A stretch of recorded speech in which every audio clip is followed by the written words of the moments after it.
m'appelle Sabrina Cerveau, je suis candidate au doctorat en psychoéducation à l'Université du Québec à Trois-Rivières. Et ça me fait bien plaisir aujourd'hui de vous présenter ce projet sur lequel on a travaillé fort. Projet qui est dirigé par Annick Saint-Amand et qu'on réalise en collaboration avec Jessica Pearson, Evelyne Bussière et des partenaires sur le terrain comme Paul Langlois qui est ici aujourd'hui, le Dr Béliveau du CHU de Québec et puis le CAVAC. Petite précision aussi, dans le titre, vous voyez qu'on parle de parents non abuseurs, d'enfants victimes ou présumés victimes. Je vais faire une précision, c'est que je vais parler de dispensateurs de soins non abuseurs, de parents non abuseurs. Parfois, je vais tout simplement dire parents, parce que j'ai beaucoup de mots dans mes phrases. Ce que je veux que vous gardiez en tête, c'est qu'on parle toujours du principal pourvoyeur de soins à l'enfant, qu'il soit un pourvoyeur de soins d'une famille d'accueil ou d'une famille élargie ou de la famille biologique. Donc, on réfère toujours à cette personne, peu importe la variation des mots que je vais utiliser. Problématique, je vais quand même passer rapidement parce que je pense que dans le contexte du CIUS, vous êtes quand même tous pas mal au fait de ce qui a trait à l'abus sexuel, mais quelques rappels importants quand même. Le nombre d'individus qui est touché par l'abus sexuel est quand même assez impressionnant. Les chiffres de l'Organisation mondiale de la santé seraient qu'un homme sur 5, une femme sur 3 à l'âge adulte rapporte avoir été victime d'une forme ou d'une autre d'abus sexuels pendant l'enfance. Au Québec seulement, pour l'année 2018-2019, on rapporte quand même 4139 signalements retenus pour abus sexuels ou risque d'abus sexuels. Le traumatisme que va engendrer l'abus sexuel peut avoir des conséquences qui vont être neurobiologiques et qui donc vont avoir un impact sur le développement tant physique que psychologique de ces victimes. À court terme, les victimes d'abus sexuels vont exprimer des problèmes de comportement de nature extériorisée, intériorisée, des symptômes de stress post-traumatique, voire des idéations suicidaires. À long terme, il n'est pas rare que certaines de ces difficultés se poursuivent à l'âge adulte ou que durant cette période, d'autres difficultés émergent. Par exemple, des problèmes de consommation, des problèmes de santé mentale. Et à long terme, on s'entend que les personnes qui ont été victimes d'abus sexuels pendant l'enfance sont beaucoup plus à risque de développer des problèmes personnels, des problèmes sociaux et des troubles de santé mentale au cours de leur vie.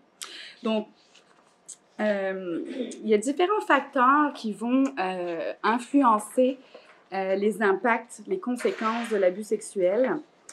Ces différents facteurs sont par exemple liés aux caractéristiques de la victime, le sexe de la victime, son âge, à quel moment a été commis l'abus. Les impacts de l'abus vont dépendre aussi des gestes, de la nature de l'abus, de sa sévérité, de sa gravité, de sa fréquence, de l'implication du système de justice. Est-ce qu'il y a des risques de la revictimisation de l'enfant lors de son passage dans ce processus socio-judiciaire? Le contexte familial va aussi influencer la sévérité des impacts dans la mesure où certains contextes peuvent être teintés par des problématiques de consommation ou de santé mentale du parent. La relation avec l'agresseur aussi, est-ce que l'abus est intrafamilial, est-ce qu'il est extrafamilial, donc différentes influences sur les conséquences de l'abus sexuel. Et finalement, la réponse de l'entourage à la suite du dévoilement va venir influencer ces impacts. Ce serait, dans un monde idéal, merveilleux si on pouvait intervenir sur tous ces facteurs pour favoriser le rétablissement de l'enfant. Mais dans les faits, c'est pas possible. Par contre, ce qu'on sait, c'est qu'on peut intervenir pour améliorer la réponse de soutien de l'entourage à la suite du dévoilement. C'est un levier d'intervention. On peut agir sur cette dimension pour favoriser le rétablissement de l'enfant. Et au-delà du fait qu'on puisse l'améliorer, cette réponse de soutien, donc est-ce que l'entourage offre un soutien affectif, concret à l'enfant? Est-ce qu'il le croit? Est-ce qu'il entreprend des démarches envers l'agresseur? Tous ces éléments-là qui constituent la réponse de l'entourage, c'est un facteur de protection central pour l'enfant à la suite du dévoilement de l'abus. En effet, à ce jour, il y a plusieurs études qui ont apporté des preuves convaincantes que l'adaptation des enfants suivant la victimisation sexuelle est associée au soutien qu'ils reçoivent de leur figure parentale. Plusieurs études suggèrent que le soutien parental, c'est même un meilleur prédicteur de l'ajustement psychologique de l'enfant suite à l'abus que les caractéristiques de l'abus sexuel lui-même. Par exemple, sa nature, sa sévérité, sa durée. On démontre aussi dans la littérature que les interventions qui impliquent le parent non abuseur vont favoriser une meilleure adaptation de l'enfant sur différents plans comparativement aux enfants qui reçoivent des interventions qui leur sont seulement destinées à eux-mêmes. Dans les faits, les jeunes qui sont soutenus par leurs parents vont présenter un meilleur fonctionnement sur différents plans, donc au niveau social, au niveau interpersonnel, au niveau académique. Ils vont exprimer moins de problèmes de comportement extériorisé et intériorisé, moins de problèmes de comportement sexuel problématique, moins de somatisation et ils vont avoir une meilleure estime d'eux-mêmes. En conséquence, on comprend déjà à quel point l'implication du parent non abuseur dans le suivi de l'enfant devrait être une priorité. Pour ce parent non abuseur, le dévoilement peut avoir des conséquences dramatiques. Pour ce parent, ça peut être une crise majeure, le dévoilement de l'abus de l'enfant, qui va entraîner chez eux une détresse psychologique et émotionnelle qui peut être très intense. Il peut manifester différentes réactions émotionnelles. Ça peut être de la colère, de la culpabilité, du déni, de l'ambivalence, tant envers eux-mêmes qu'envers l'agresseur, voire même qu'envers l'enfant. Cette détresse qui peut être majeure, elle peut durer très longtemps. Il a été documenté qu'elle pouvait s'étendre sur plusieurs années. On comprend donc que ces personnes-là vont être à risque de développer des troubles de santé mentale à court et à long terme. Or, non seulement le soutien du parent, c'est primordial pour le rétablissement de l'enfant, mais il y a certaines dimensions de ce rétablissement qui dépendent aussi du niveau de détresse spécifique du parent. En effet, il a été démontré chez des enfants victimes d'abus sexuels d'âge préscolaire que le dysfonctionnement émotionnel de l'enfant et même certains de ses symptômes de choc post-traumatique étaient davantage associés à la détresse parentale qu'à l'abus lui-même. Ensemble, le parent, il est aux prises avec sa propre détresse, mais en plus, il est aux prises avec la détresse de son enfant. On comprend donc à quel point il est important d'accompagner ce parent non abuseur pour qu'il soit lui-même outillé à gérer ses propres émotions, ses propres réactions, et d'autre part, qu'il soit disponible et outillé pour protéger et soutenir son enfant. Face à cette double détresse, l'accompagnement et l'aide offerte aux parents non abuseurs devraient répondre à plusieurs besoins complexes qui ne sont pas forcément parallèles aux besoins thérapeutiques des enfants. Dans les dernières années, plusieurs auteurs se sont questionnés sur les besoins des parents non abuseurs et en 2013, il y a une recension assez précise là-dessus qui a été publiée par Van-Toledo et Seymour, qui ont en fait classifié les besoins des parents non abuseurs sous forme de 4 besoins majeurs. Le premier, c'est le besoin d'information. Selon eux, et selon nous aussi, le parent non abuseur aurait besoin de recevoir de l'information quant aux conséquences à court et à long terme de l'abus et au processus socio-judiciaire dans lequel ils vont être impliqués. Ils vont avoir besoin de soutien émotionnel pour gérer leurs propres réactions, donc tout ce qui peut être déni, colère, anxiété, etc. Il arrive chez certains parents non abuseurs dont les enfants dévoilent qu'eux-mêmes aient pu être victimes pendant l'enfance d'abus sexuels. Donc, certains peuvent avoir besoin d'être soutenus spécifiquement par rapport à leur propre historique de victimisation. Également, le quatrième besoin, le besoin de soutien dans l'exercice du rôle parental. Des enfants victimes d'abus sexuels peuvent exprimer, comme on le disait, des problèmes de comportement qui peuvent être émergents et nouveaux pour les parents qui vont avoir besoin d'être soutenus dans l'exercice de leurs compétences parentales. Ça, c'est les 4 besoins mis en évidence par la recension de Van-Toledo et Seymour. Et nous, dans notre travail de recherche, quand on est passé à travers les différents besoins, on a tenté de classifier quels besoins étaient visés par les interventions qu'on a retenues. On s'est rendu compte qu'il y avait un besoin qui était souvent adressé par les interventions.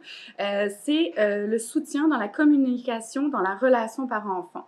Donc, comme on le retrouvait dans plusieurs études, on a trouvé pertinent de l'ajouter en tant que 5e besoin des parents non abuseurs pour les besoins des analyses de notre projet. En somme, on sait que le parent non abuseur, il porte un double fardeau et on sait qu'il a des besoins qui lui sont spécifiques. Ça nous amène à nous poser une première question, en fait.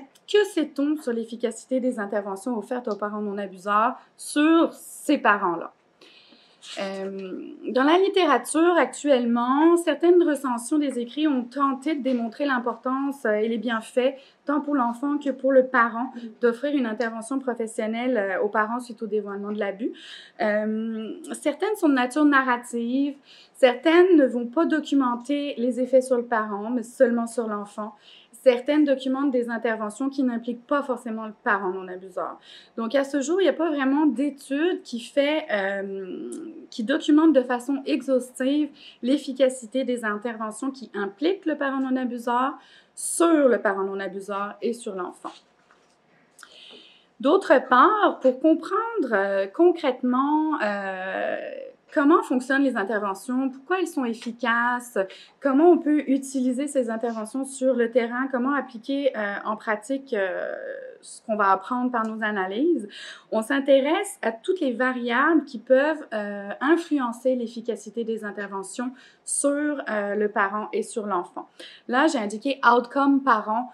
Outcome PNA enfant. Outcome, c'est vraiment les résultats mesurés qui reflètent les effets d'intervention sur le parent et sur l'enfant. Je vais les détailler plus tard. Donc, on s'intéresse à différents éléments. Par exemple, combien de temps est-ce que la durée d'une intervention va influencer son efficacité? Est-ce que sa modalité, qu'elle soit donnée en groupe, en individuel, influence l'intervention? Est-ce que ses cibles, que ce soit le parent ou le parent et l'enfant, vont faire changer l'effet des interventions sur les parents et les enfants? Dans les recensions disponibles, on n'a pas d'informations sur les facteurs qui influencent l'efficacité des interventions auprès du parent. Donc, ça nous amène à nous poser une deuxième question, c'est quels sont les ingrédients efficaces des interventions? Face aux questions qu'on vient de soulever, ça nous amène à répondre à deux objectifs. Le premier, c'est donc documenter l'efficacité des interventions impliquant les parents non abuseurs, avec ou sans implication de l'enfant, d'enfants qui sont victimes ou présumés victimes d'abus sexuels. Donc, on veut documenter ça sur eux-mêmes et sur leurs enfants. Je veux insister sur le fait que notre focus majeur, c'est vraiment le parent. Les lacunes qu'on a identifiées dans la littérature, ça concerne les connaissances aux parents.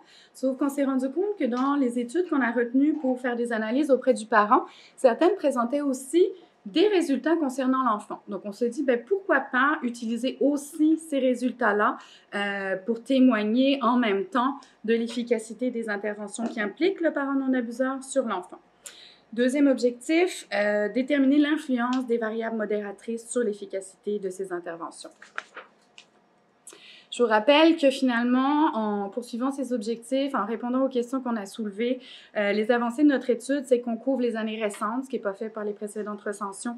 On s'intéresse aux interventions qui impliquent le parent non abuseur, qui documentent des effets sur lui. On porte aussi un regard sur ses besoins, ce qui est une innovation, et on porte un regard sur les ingrédients efficaces pour vraiment être capable d'orienter les pratiques sur le terrain. Méthodologie.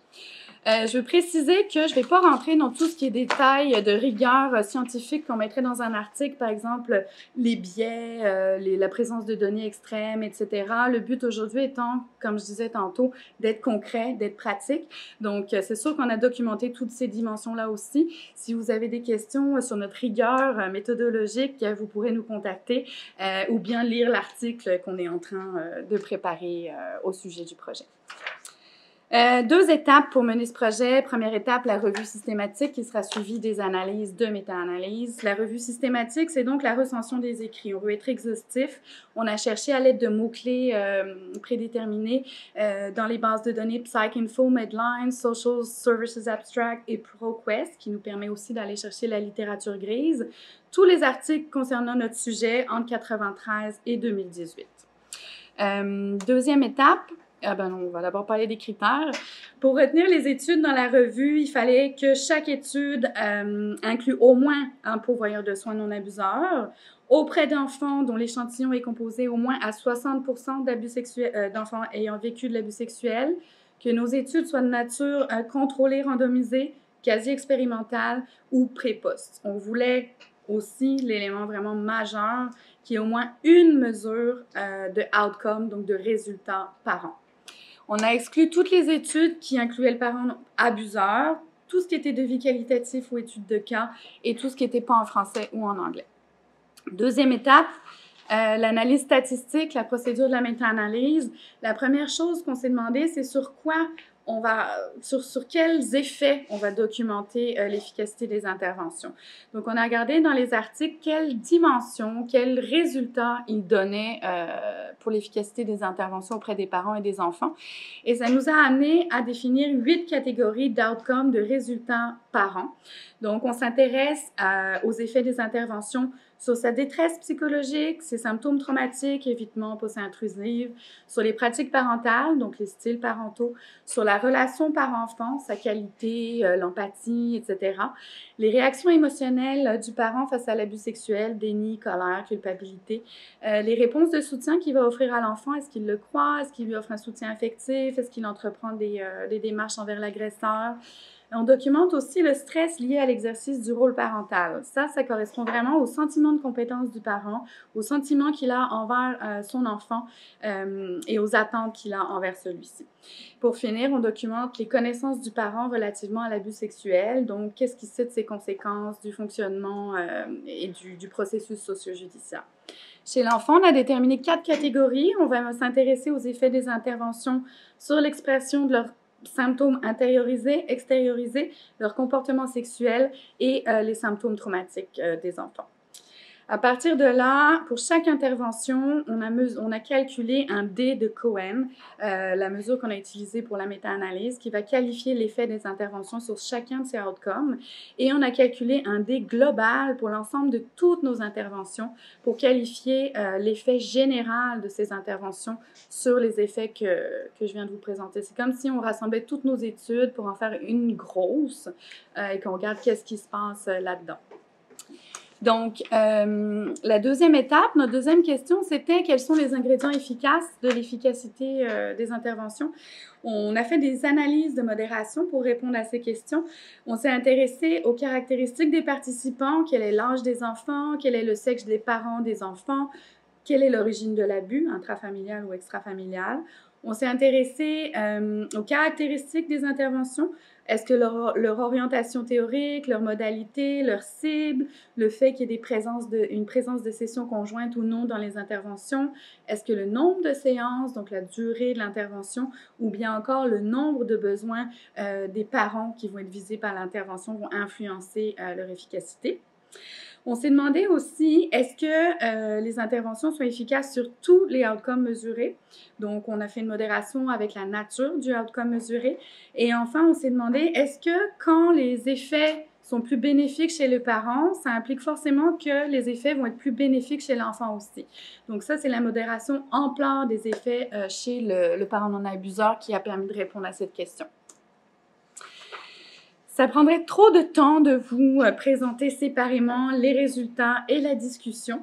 Donc, première des choses, résultat de la revue systématique. Après la recherche dans les bases de données, on a trouvé 1867 titres d'écrits qui pouvaient éventuellement répondre à nos critères. Après notre processus de sélection, on s'est retrouvé finalement avec seulement 18 études qui nous permettaient de documenter l'efficacité des interventions auprès des parents. Dans les faits, c'est donc 18 études qui rapportent les résultats de 24 interventions, parce qu'il peut y avoir plus d'une intervention par étude.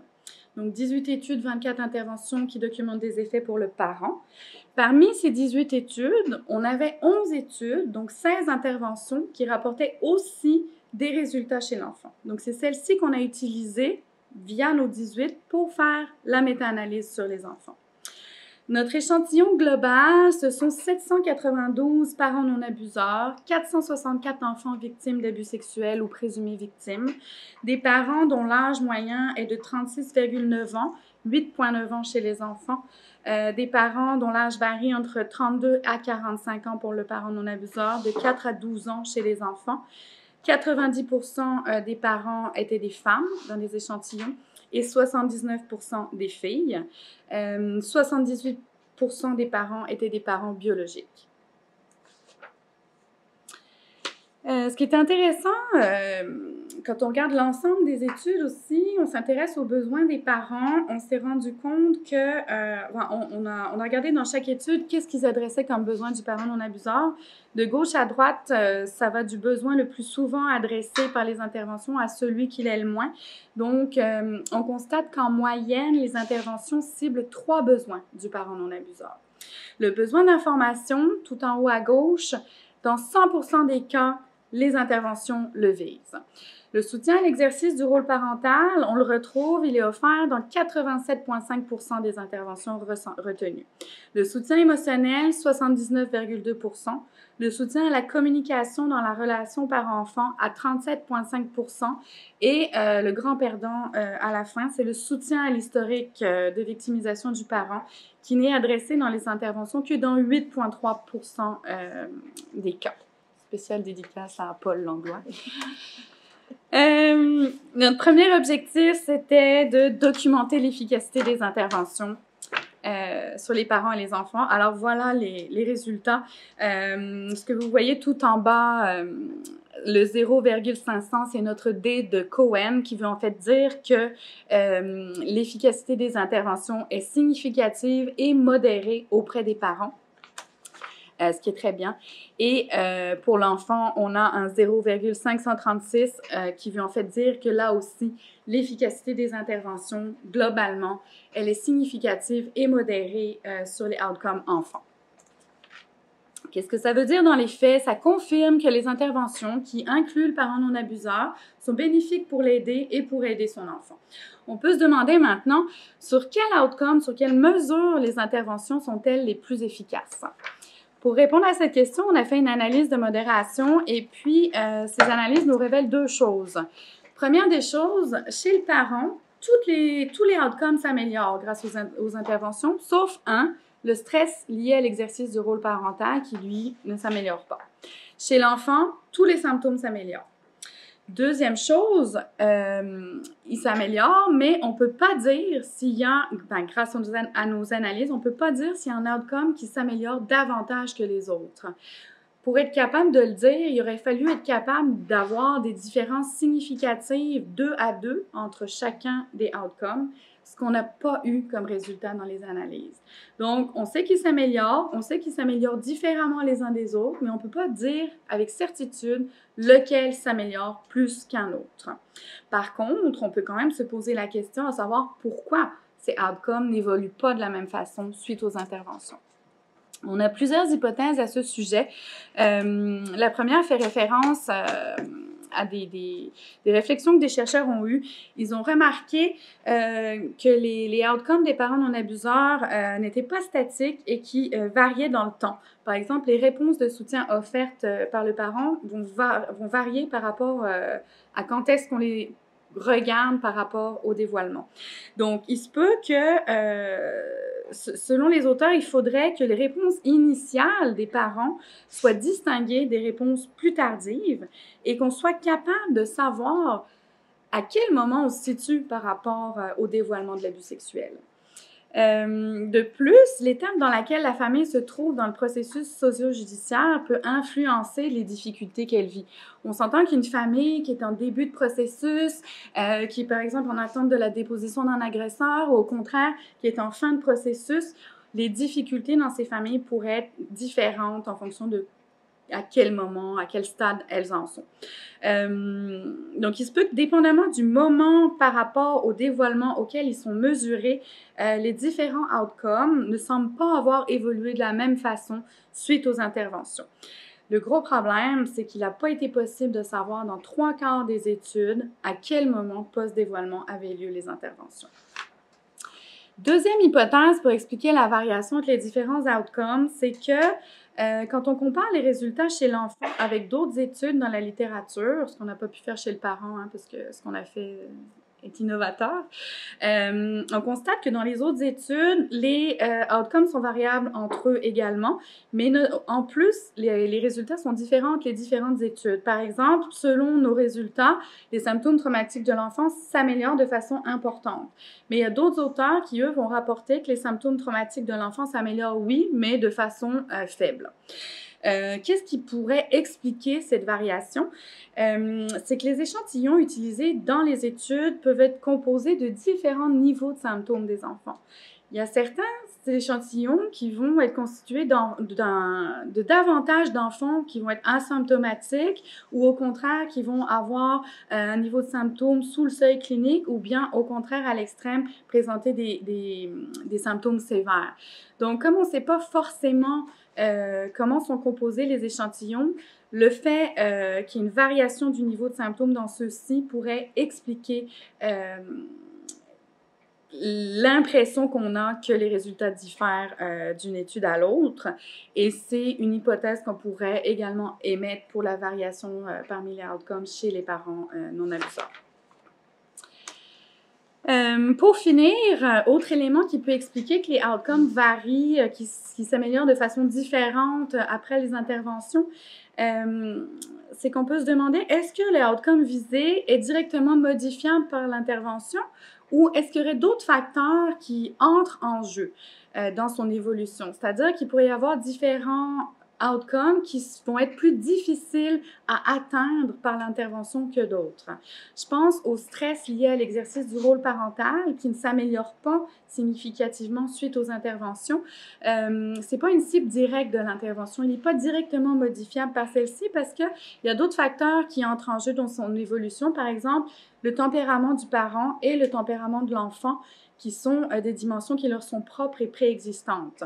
Alors qu'à l'inverse, si on prend les réactions émotionnelles du parent suite à l'abus sexuel, c'est un outcome qui s'améliore de façon importante suite à l'intervention et elles sont visées directement par l'offre de soutien émotionnel aux parents. Donc, première des choses, est-ce que le outcome est directement modifiable par l'intervention ou non? Deuxièmement, pourquoi pourrait y avoir une variation entre les faits sur les outcomes? C'est est-ce que ce outcome est visé par l'intervention? On a vu qu'en moyenne, nos interventions visaient 3 besoins. C'est pas toujours le même. On voit que, par exemple, le soutien dans l'exercice du rôle parental, il a un effet positif sur les pratiques parentales, mais pas sur le stress lié à l'exercice du rôle parental. Et ça fait du sens parce qu'il travaille les compétences parentales, mais il ne va pas venir travailler le sentiment de compétence du parent, les attentes envers l'enfant. Donc, on comprend que si le outcome n'est pas visé par l'intervention, c'est sûr qu'il évoluera de façon différente par rapport aux autres. Donc, on peut se questionner, d'une part, pourquoi les outcomes n'évoluent pas de la même façon, mais aussi via quels besoins des parents non abuseurs les interventions sont-elles les plus efficaces. Malheureusement, on aurait voulu faire une modération qui nous permettrait de dire sur quels besoins c'est le mieux d'agir pour être le plus efficace, mais on n'avait pas assez d'études pour pouvoir répondre à cette question. Par contre, ce qu'on a réussi à démontrer, c'est que plus le nombre de besoins adressés chez le parent non abuseur augmente, plus l'efficacité des interventions augmente par le fait même.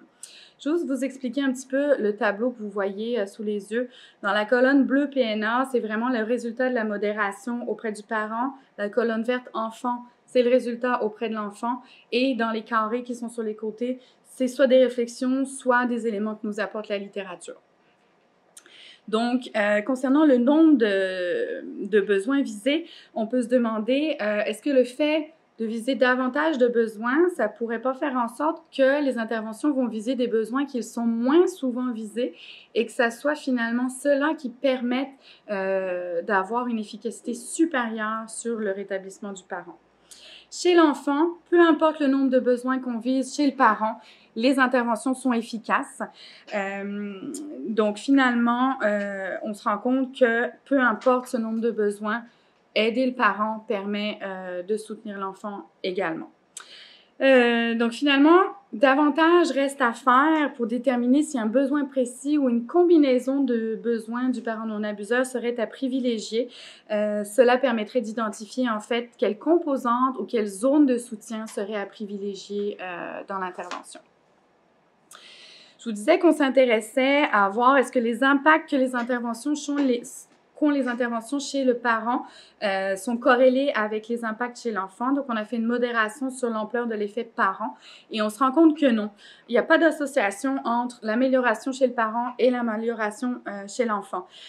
Pourquoi? On aurait pu s'attendre, sachant que le soutien offert par le parent à l'enfant a un rôle important dans le rétablissement de celui-ci, on aurait pu s'attendre à ce que ces deux effets soient associés. Ça ne veut pas dire qu'ils n'ont pas de lien, ça veut juste dire que notre modération n'est pas significative parce qu'on a mesuré des outcomes différents. Les outcomes du parent sont les 8 que je vous ai présentés. Les outcomes des enfants, c'est 4 autres choses différentes. Donc, ça se peut qu'avec des mesures différentes, on n'arrive pas à avoir une modération significative. Et aussi, ça met en évidence que les besoins des parents et des enfants ne sont pas similaires. Donc, les effets généraux des interventions nous indiquent qu'intervenir auprès du parent, c'est bénéfique pour l'enfant. Par contre, on ne sait pas par quel mécanisme les interventions offertes aux parents permettent de favoriser le rétablissement de l'enfant. Puis pour éclairer ces mécanismes-là, il faudrait faire des analyses de médiation. Concernant l'effet modérateur de l'orientation des interventions. Donc, est-ce que les orientations sont de nature cognitivo-comportementale ou autre? Dans les orientations autres, on parle de psychoéducation, de supportive therapy, de play therapy, etc. Tout ce qui n'est pas à dominante cognitivo-comportementale. Donc, si on regarde chez le parent, qu'on offre de la CBT ou une autre approche, c'est aussi efficace pour son rétablissement. Par contre, chez l'enfant, c'est plus efficace d'offrir des interventions dont l'orientation prédominante est de la CBT versus les autres. Dans la littérature, il y a plusieurs auteurs qui rapportent que la CBT est plus efficace tant pour les parents que pour les enfants, notamment par rapport au supportive therapy. Tout d'abord, pourquoi chez le parent, nous, ce qu'on trouve, c'est que l'orientation n'est pas importante, que de toute façon, lui offrir une intervention, ça l'aide. Ça se peut que ça soit lié au fait que notre catégorie autre rassemble différentes interventions. Si on avait eu assez d'études, on aurait pu tester les différences entre les différentes orientations théoriques, mais là, on a été obligé de regrouper toutes sortes de choses dans le panier autre. Et dans les faits, même si on a regardé dans les interventions ce qu'elles annonçaient faire comme approche, dans les faits, on se rend compte qu'il y a beaucoup de chevauchements dans la pratique entre les différentes orientations quand on les applique. Donc, ça a pu aussi faire en sorte que ça influence un petit peu les résultats de la modération. Il aurait fallu plus d'études, en fait, pour être capable de raffiner les analyses et de nuancer nos résultats. Chez l'enfant, il y a différentes études qui sont rapportées dans des auteurs comme Van Toledo ou Corcoran qui vont dans le même sens, que la CBT serait à privilégier. Par contre, selon certains, la preuve serait pas aussi évidente qu'il n'y paraît, notamment dans la mesure où peut-être que l'efficacité de cette CBT telle que présentée serait en fait due à la présence de composantes de type trauma focus dans les interventions. Donc, ce qui nous amène finalement à conclure que chez l'enfant, davantage doit être fait pour éclairer les meilleures pratiques. Et donc, on se pose la question, est-ce que il n'y aurait pas un intérêt d'investiguer plutôt les effets des composantes spécifiques des interventions plutôt que l'orientation théorique générale? Je vais aborder maintenant la modération des cibles de l'intervention. Donc, est-ce qu'on offre une intervention seulement aux parents ou est-ce qu'on offre une intervention aux parents, une intervention à l'enfant? Je vais la mettre en parallèle ensuite avec la présence de sessions conjointes. Donc, chez le parent non abuseur, qu'on lui offre seulement à lui une intervention ou qu'on dispense une intervention aux parents et une intervention à l'enfant, ça a la même efficacité. Donc, il n'est pas nécessaire d'intervenir auprès de l'enfant pour améliorer les outcomes du parent. Concernant l'enfant, ça devient plus compliqué. On n'a pas une différence significative entre la présence de nos différentes cibles. Donc, tout ce qu'on peut dire, c'est que quand on offre une intervention aux parents, qu'on offre une intervention à l'enfant, on aide l'enfant. Par contre, quand on intervient seulement auprès du parent, on ne le sait pas. Et on ne peut pas dire que l'une de ces deux modalités est différente de l'autre en termes statistiques. Donc, je ne peux pas vous l'affirmer aujourd'hui. Ce que ça veut dire, c'est que davantage d'études vont être nécessaires pour pouvoir affirmer que des interventions qui incluent les enfants versus celles qui ne les incluent pas seraient plus bénéfiques ou non. Lorsque des interventions étaient offertes aux parents et à l'enfant, elles étaient dispensées soit conjointement, soit en parallèle. Quand les sessions conjointes sont offertes, en général, c'est en fin d'intervention. Il y a plusieurs séances individuelles qui sont dispensées aux parents, plusieurs séances individuelles à l'enfant, et à la fin, ils se retrouvent dans des sessions conjointes. Qu'est-ce qu'ils vont travailler dans ces sessions conjointes? Ils vont travailler la communication par enfant, ils vont travailler les habiletés parentales, la connaissance de l'enfant sur sa propre sécurité personnelle, etc. Chez l'enfant, il n'y a pas de différence dans son rétablissement qu'il reçoive des sessions conjointes ou non. Chez le parent, par contre, c'est 3 fois plus efficace de lui offrir des sessions conjointes que de ne pas en offrir. On peut expliquer cette différence dans le fait que dans les sessions conjointes, peut-être que ça permet aux parents de mettre en pratique des habiletés qu'il a acquises, qu'il a développées dans les sessions individuelles préliminaires et que le fait de les mettre en pratique avec son enfant, ça puisse être particulièrement bénéfique pour son rétablissement. Par contre, il y a différents auteurs qui nous demandent de faire attention dans la mesure où certains parents peuvent avoir besoin de ventiler en l'absence de leur enfant, peuvent avoir besoin d'une thérapie individuelle où l'enfant n'est pas impliqué pour pouvoir adresser leurs besoins, pour adresser leur détresse propre. Donc, quand même nous sensibiliser au fait que oui, c'est super, c'est 3 fois plus efficace d'offrir des sessions conjointes. Il ne faut pas oublier que certains parents peuvent avoir particulièrement besoin d'un soutien à leur propre détresse en l'absence de l'enfant. Chez l'enfant, pourquoi ça ferait pas de différence? Comme je vous disais, dans les sessions conjointes, chez l'enfant, on va viser sa connaissance de sa propre sécurité personnelle, la communication la communication parent-enfant. Mais si vous remarquez, c'est pas des outcomes qu'on a mesurés chez l'enfant. Donc, peut-être que nous, on n'a pas un résultat significatif de notre modération parce qu'en fait, les sessions conjointes adressent des besoins que nous, on n'a pas visés, qu'on n'a pas mesurés dans cette analyse. Donc, pour finir, en établissant un parallèle entre les cibles des interventions puis la présence des sessions conjointes, on peut se demander pour le parent non abuseur, est-ce que par hasard, ça pourrait pas être un cocktail gagnant de combiner sessions individuelles et sessions conjointes? On se questionne encore, est-ce que les interventions qui n'impliquent pas l'enfant sont plus bénéfiques pour le parent que celles qui l'incluent en offrant des sessions conjointes? Et finalement, est-ce qu'intervenir seulement auprès du parent permet tout de même de favoriser le rétablissement de l'enfant? Modalité de l'intervention, groupe ou individuel.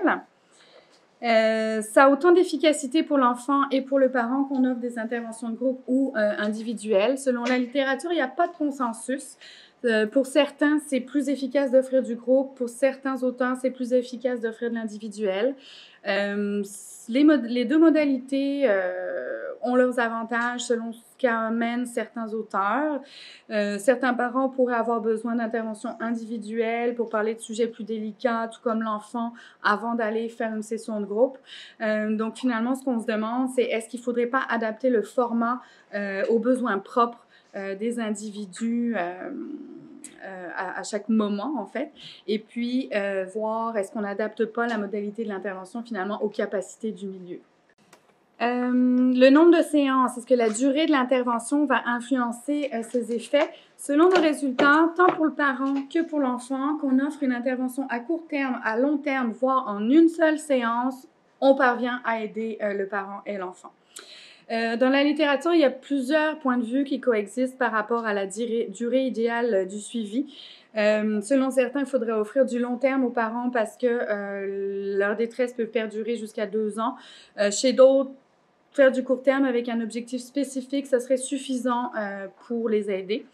Ce qu'on sait, c'est qu'il y a des variations des réactions d'un parent à l'autre et il y a des variations des réactions selon le moment dans la trajectoire post-abus sexuel.